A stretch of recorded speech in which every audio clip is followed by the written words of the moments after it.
Hey folks, this is Mike with Chasing Trail, sitting here at a very exciting, very long stoplight.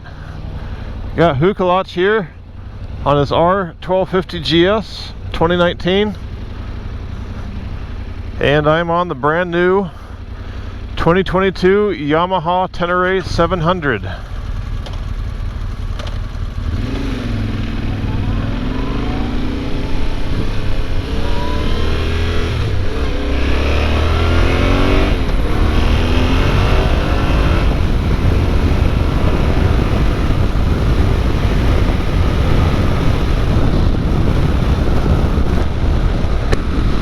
I've tried to make this video twice before, but due to technical issues, my footage was not usable.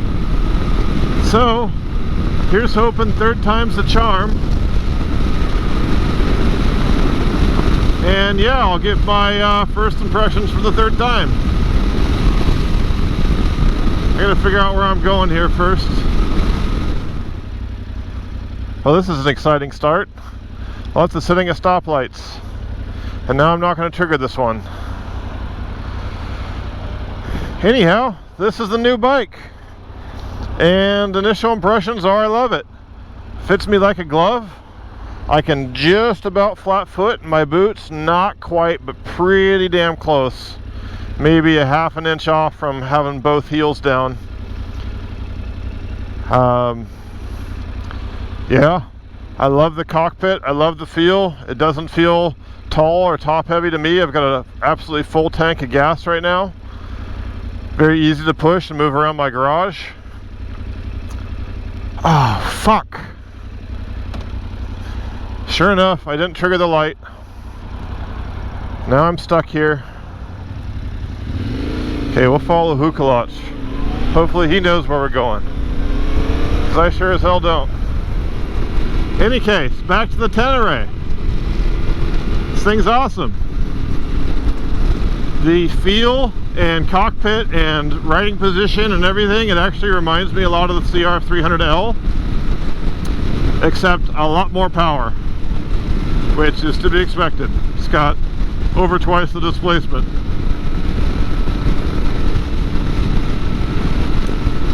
Seat is very hard, that's no surprise. I've already got one on order. Seat concepts, along with a whole bunch of other shit that I said I wouldn't order right away, but I've got problems, so I've got all sorts of farkles on the way to set this bike up just the way I want it. Though after getting it and owning it, I think it won't need as much as I thought. Okay, we're on the street we wanted to be on now.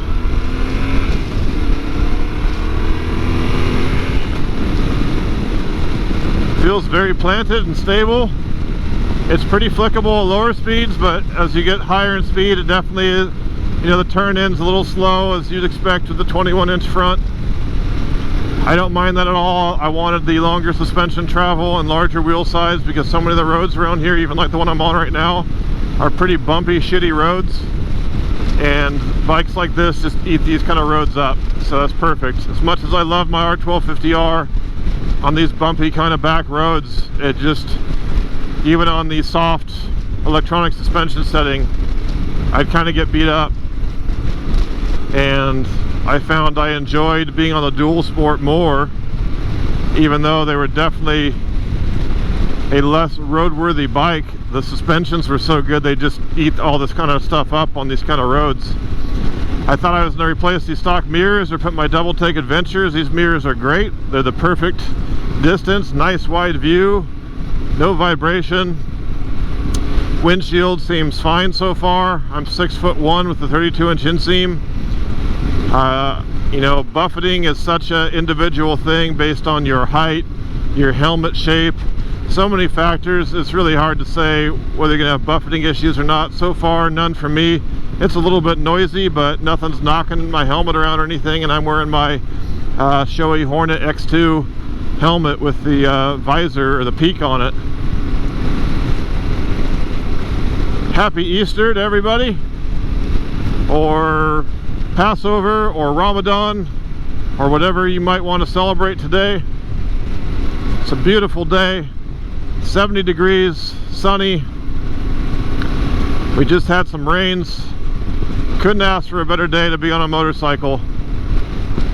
And yeah, I just, thus far, I mean, I'm not going to go on some in-depth review. There's plenty of videos out there already on this bike by people more articulate than myself.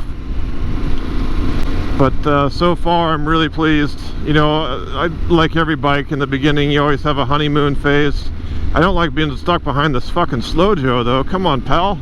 I know it's Sunday, but I'm trying to have a good time here.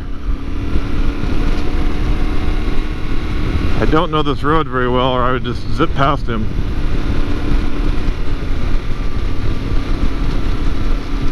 This guy is the definition of a Sunday driver. Oh, look at that. I bet that's some fun trails. We should go up under those power lines. We're going to test the passing power on this thing here momentarily.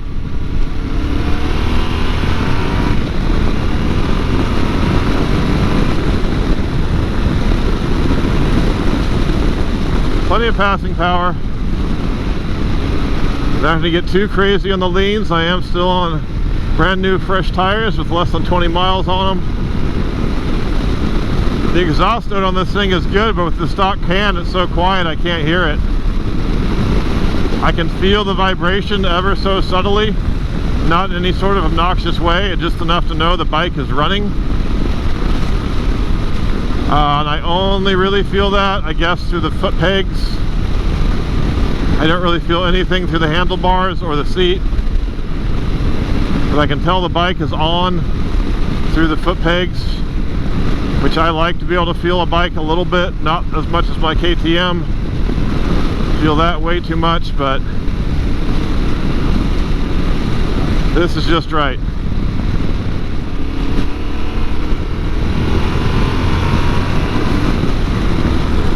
Plenty of passing power when you want or need it. Feels good through the turns, nice and planted. Tiny bit wallowy, but not bad. Nothing like my 300L was. Brakes seem fine so far. Definitely not mind-blowing like my KTM, but fine. Gonna try not to go too hard on it during the break-in, but I'm not gonna pussy it either. Just gonna ride it like I normally would, which I'm not a real hard rider anyway, so it should be just right for getting the RPMs varied and such. Acceleration's great. Yeah, this is gonna be my Goldilocks. Not too small, not too heavy. Fast enough without being just constantly taunting me to go highly illegal speeds. That was a problem for me on the R1250R, as that bike just begged me to go too fast all the time, and it felt way too competent doing it. On a road like this, you'd look down and be going 80 and just not even realize it. This says 60 and I feel like I'm going 60. For whatever that's worth to you. As people had described, the power is very smooth and linear. Very predictable. Assuming you're okay with the height and weight of the bike, this would be fine for a beginner rider. It's not going to get away from you or anything. Whereas again, on these larger displacement leader bikes like the 1250R, you twist that throttle hard, it takes off like a rocket ship. It's always gravel right here, not much today. I am half tempted to take it right out to Muletown, but that might be a bit much for my first ride. First real ride. First ride was home in the rain from my dad's house. We brought the bike back from Yuba City in the back of his truck. By the way, big shout out to Yuba City Work and Play Motorsports. Saxon down there was awesome. Really appreciate everything he did in helping me secure this bike. They are great to work with. Really easy transaction. They went out of their way to make sure I got this bike, so again, I really appreciate that. It was also the fastest in and out I've ever had with a dealer. I think we were there about 30 minutes and then I was loading the bike up, so that was awesome. My parents just went and bought a car yesterday and they were there for hours and hours. I don't know why it takes that long. I want to lean this thing over farther, but I don't trust my tires yet. Yeah, so far I'm just nothing but pleased. Thus far the bike is exactly what I had wanted it to be, which is something I remember saying about the 300L Rally. It was exactly what I wanted, and it didn't really surprise me in any particular way. Initially it didn't disappoint me, but after just even a short time on it, I don't want to say disappointed. You should know when you're buying a 300cc motorcycle that it's a real small motor and it's not gonna excite you, and this should have been common sense. I'm someone who has to learn the hard way. I had never ridden a smaller displacement. I had ridden a WR250R, was very disappointed with the motor on that bike, even one that had all the typical performance mods. I thought the 300L would be just enough more to be enough for me. Did all the same type of performance mods, exhaust, ECU, flash, intake, and it was better than the WR250R, but not enough better. Initially it was okay, but I very quickly wanted more power off-road, and on the street I didn't feel like I had any passing power, which again should have been a duh. It's a 300, but I have to learn through experience. Admittedly, a large part of that bike purchase was similar to this one. It was FOMO driven, knowing these bikes are very hard to find. I found a 300L Rally. I was planning to buy a DRZ 400 at the time, and I was just like, fuck it, I'm gonna give it a shot. And the 300L is a great bike. It just wasn't the right bike for me. I need more motor than that. The DRZ 400 is enough for me, the 300 was not.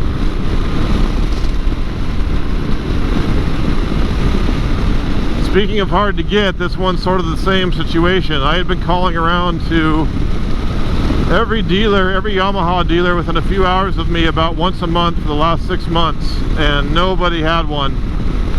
And just sort of, kind of by dumb luck, I was just about ready to go buy a different bike. I was like, alright, just one last Hail Mary pass on the Tenere before I buy something different, and I found one. And it took multiple calls. First time, let's just say they wanted to vet me out, and they wanted to make sure the bike was going to somebody local. And once that was established, they were willing to, you know, not only sell me the bike for a reasonable price, but hold it for me until I could get down there, because it was about 2 hours away.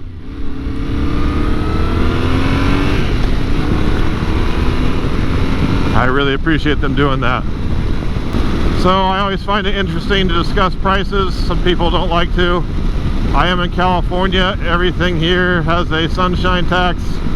Prices are always overinflated, so this is just kind of my disclaimer on the shocking number I'm about to reveal.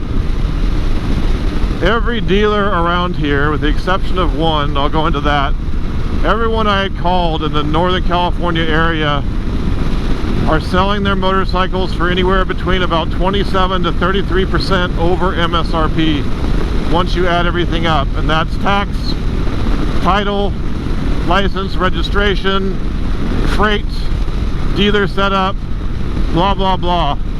No one is selling anything anywhere near MSRP. Just forget about it. That doesn't happen around here.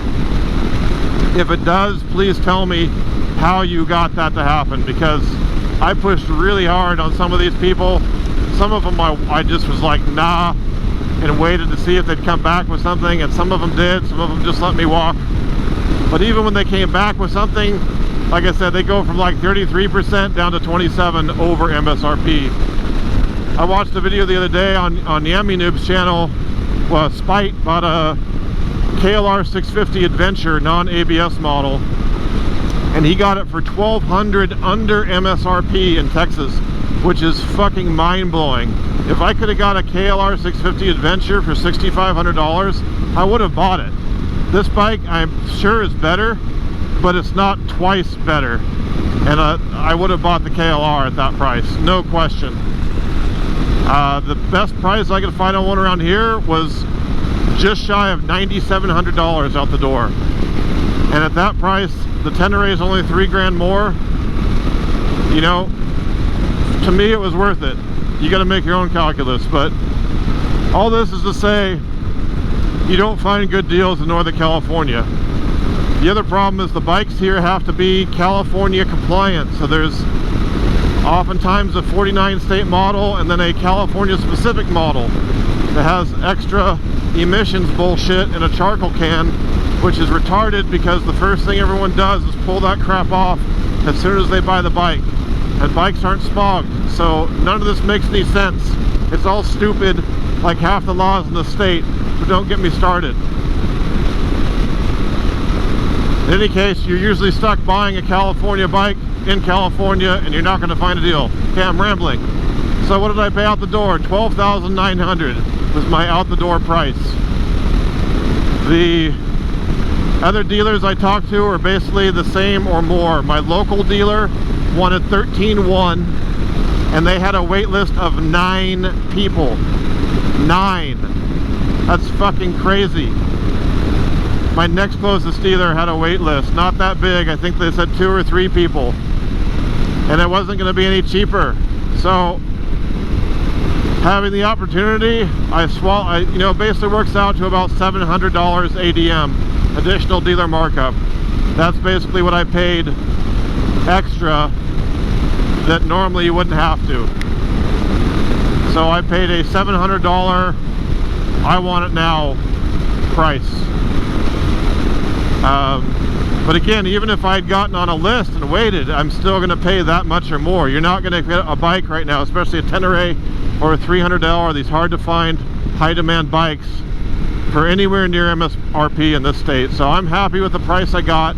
It was the best price anyone gave me, and they had one. They didn't gouge me. They held the bike for me for a week. So big thumbs up to Yuba City Work and Play Motorsports, and Saxon in particular. Really good dude. If you're looking for something and you're in the Northern California area, give them a call, see what they got, see what they can do for you. I don't know how far out. We're on Platina Road. This is one of my hands down favorite roads to ride on. I know we're not going to go all the way to Platina. This is a beautiful road for quite a long ways.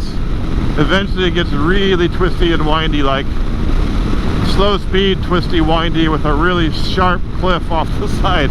It's a little sketchy, and I know my dad doesn't want to go that far. That really twisty, windy section lasts, I think, about 10 miles. Once you get through that, you're in Platina on Highway 36. So sometimes I like to go all the way out, get on 36, and then head back that direction. In fact, I may end up doing that today. He may turn around and I might go back. We'll see what happens. Absolutely gorgeous day for a ride today. You couldn't ask for a better day. Bike feels awesome. Bumpy road here. Handling it all great. Exactly what I wanted in a more street-oriented type dual sport. It still had longer travel suspension and at least a 19 or 21 inch front wheel to just roll over the stuff and kind of soak it up. Get your knees down a little bit. It is pretty narrow. The top part of the tank is wide, but where your knees sit is actually kind of nice and narrow.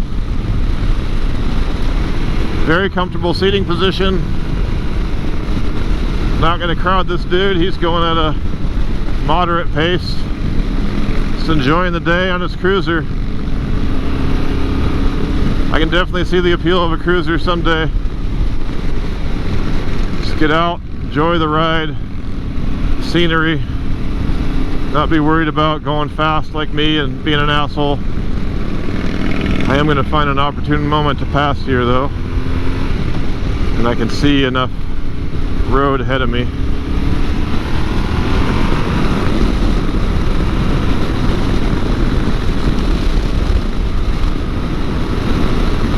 Bike feels absolutely rock solid. It's not coming off its line. Accelerates out of turns, great. Like I said, smooth, linear power. I feel like I'm just repeating everything else you ever see in another video. I don't have anything new or interesting to add here. The bike feels dope. If you've watched any of the review videos, it's pretty much spot on. Sometimes I don't agree with videos and the things people have said, but in this case, yeah, a lot of what I read and heard is pretty much spot on. Smooth, linear power, good handling. It's not super flickable, but it's fine. Brakes feel fine. They don't blow me away, but they're not disappointing. For me, this feels like just the right amount of power. Plenty for the street, still passing at reasonable speeds, but not enough to beg you to want to just haul ass. So far, I'm very pleased. This could be the bike I keep more than 6 months. Who wants to place your bets? Get that betting pool going. How long?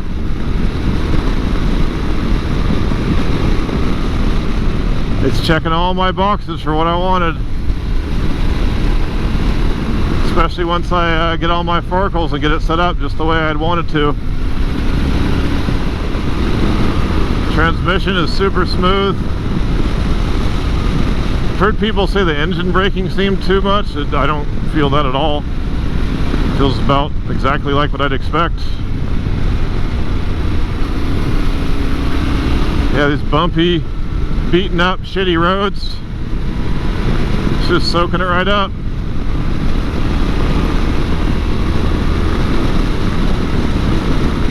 I haven't adjusted the suspension at all yet.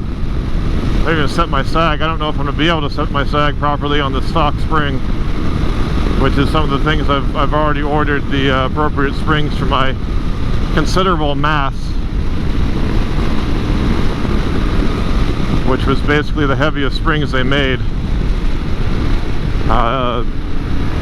One notch down from the heaviest fork spring and shock spring you can get. I got the K-Tech 6.9 fork spring and the Rally Raid 9.5 or 95 shock spring, and those were both listed at my weight, both on the manufacturer's recommendation, and there's a really good thread on more information than I can even know what to do with about Tenere 700 suspension on the Adventure Rider forums. Guys put together a really good comprehensive guide there, a real wealth of knowledge. But anyway, just also confirm there that those would be the appropriate springs for a man of my girth. I don't know if you can tell these roads, but this is the kind of stuff I was talking about. These roads I like to ride on are pretty shit. And being on a pure street bike with really firm suspension and 17-inch wheels kind of beats you up. I wouldn't describe it as flickable. It does take some, you know, it's a deliberate turn in, but it's fine and it feels really stable. Really pretty out here. This is an awesome motorcycle road if you haven't noticed. Okay, we're gonna take a little pit stop. Give me a chance to change my battery, and I gotta piss badly. Be back in a bit. Alright folks, just took a piss and we turned around. We're gonna head back the other direction. Back the way we came, I should say. I feel like this is a good road to break the bike in on. A lot of varying RPM. Not just droning along at a steady speed, which I've heard is one of the worst things you can do.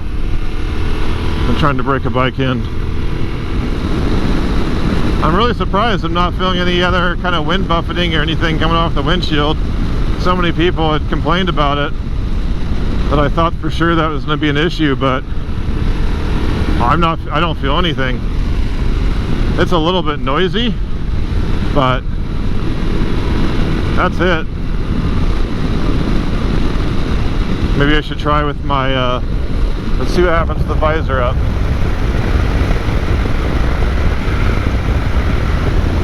So the air is a little turbulent.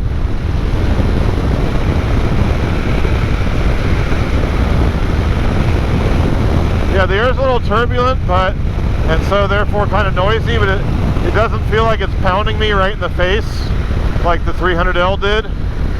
For whatever reason, that wind, especially when I had my dirt helmet on, it's like it was shooting a stream of air right into my face, and it was very uncomfortable. I don't feel that thus far on this. We'll have to see if I ride with my dirt helmet. This one I've got the visor down, so I don't feel that, but again, it's not moving my helmet around, or it doesn't feel like dirty air.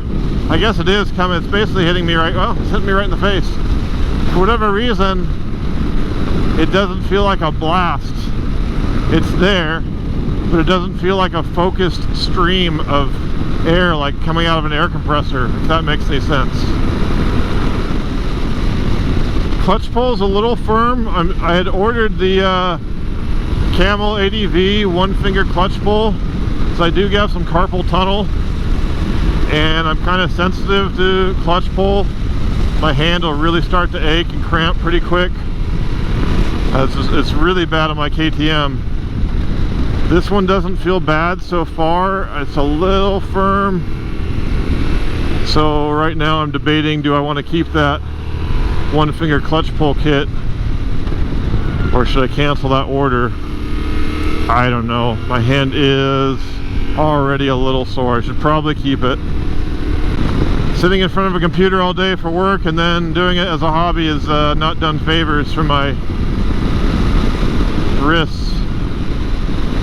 I keep thinking, well, just ride more, they'll get stronger, but that doesn't seem to be happening. They just they just hurt. Whoa! This got hit by a real strong blast of wind. That was bizarre.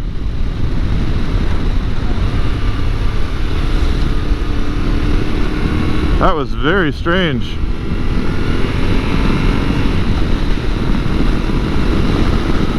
It was like when a semi goes past you, but stronger. Completely unexpected. Odd. 70 miles an hour, feels good. Beautiful out here. Let's do a quick little up to speed test. Feels fine at 80 miles an hour. Starting to feel a little more vibration. Not horrible, but noticeable. But I don't plan to be spending a whole lot of time at 80 miles an hour on this machine. Part of why I wanted a sub-liter bike, just to help me slow down a little bit. Say the only thing that is definitely not disappointing, but people have talked about how nimble and flickable the bike feels. I don't feel that. Maybe that's because I'm coming off the R1250R, which despite its being like a 530 pound bike, was very flickable.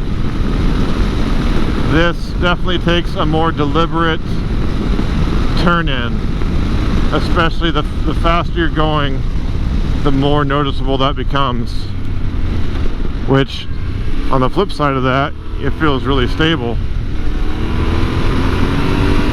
But I wouldn't describe it as nimble or flickable, which I wouldn't expect a adventure bike with a 21-inch front wheel to be those things. So I was always a little surprised when I heard it described that way. And yeah, I don't describe it that way. It's not bad. I'm not isn't a criticism, and I'm not disappointed, but those are not the adjectives I would use. Maybe compared to bigger ADV bikes, I would be interested how it feels compared to like a KLR 650 or a KTM 890. Damn, this bike feels good. I fucking love it. I got a big stupid grin on my face. If that's not an endorsement, I don't know what is. Definitely noisy over 70 miles an hour. I don't wear earplugs. I've tried earplugs and stuff, and I feel like it takes away from some of the things I need or want to hear. So I don't know, I just figure wind noise is part of riding a motorcycle. I know plenty of people have a different opinion on that. That is mine. Seat's not bothering me yet, but I'm sure on a longer ride it would. It's pretty damn firm.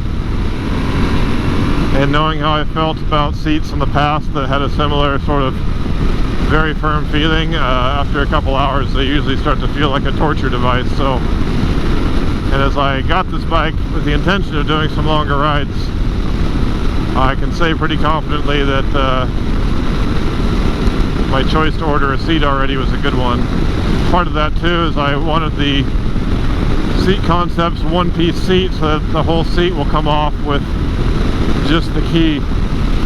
As it is right now, only the pillion seat, oh those fucking birds, only the pillion seat comes off with the key.